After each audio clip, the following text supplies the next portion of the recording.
पावसाळा आला की बहुतांश लोकांना पर्यटनाचे वेध लागतात आणि तुम्ही जर यातले एक असाल आणि कुठेतरी ट्रिप प्लॅन करत असाल तर मग थांबा, कारण राज्य शासनाने राज्यातील पर्यटन स्थळांवर जाण्यास बंदी आणली आहे। पण हे का आणि कशासाठी, नक्की काय आहे विषय जाणून घेऊया या व्हिडिओमध्ये। तुम्हाला जर माहित असेल तर नुकतंच लोणावळ्यातील भुशी डॅम परिसरात एक मोठी दुर्घटना घडली, ज्यामध्ये भुशी डॅमच्या बॅकवॉटर्समधील धबधब्यावर एकाच कुटुंबातील 5 जण वाहून गेले।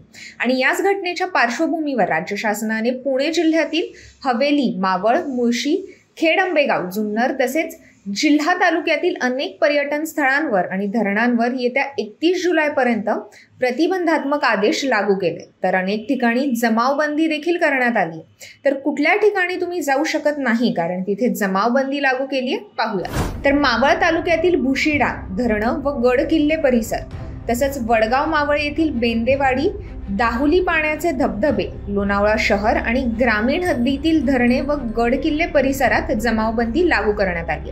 तसंच Tiger Point, Lions Point, Rajmachi point, Khandala, Sahara bridge, Pawna धरण, टाटा धरण, घुबड तलाव परिसरात सुद्धा जाण्यास बंदी आणली। तसंच मुळशी तालुक्यातील मुळशी धरण, ताम्हिणी घाट, जंगल परिसर, हवेली तालुक्यातील खडकवासला धरण, वरसगाव धरण व सिंहगड गड किल्ले परिसर, त्यासोबतच आंबेगाव तालुक्यातील भीमाशंकर, डिंभे धरण परिसर, कोंडवळ धबधबा इथे देखील जमावबंदी लागू करण्यात आली। तर जुन्नर तालुक्यातील माळशेज घाट, धरण व गड किल्ले परिसर, शिवनेरी व माणिकडोह, त्यासोबतच भोर तालुक्यातील भाटगर धरण व गड किल्ले परिसर आणि तिथले पाण्याचे धबधबे, त्यासोबतच वेल्हे तालुक्यातील धरण व गड किल्ले परिसर आणि कातळधरा धबधबा, त्याबरोबरच खेड तालुक्यातील चासकमान धरण, बोरगिरी घाट, पाण्याचे धबधबे आणि आजूबाजूचा जंगल परिसर आणि इंदापूर तालुक्यातील कुंभारगाव बेटिंग क्षेत्र, या सर्व ठिकाणी जमावबंदी लागू करण्यात आली। त्यामुळे जर तुम्ही ट्रिप प्लॅन करत असाल तर या सर्व गोष्टी ध्यानात ठेवणं हे फार गरजेचं आहे।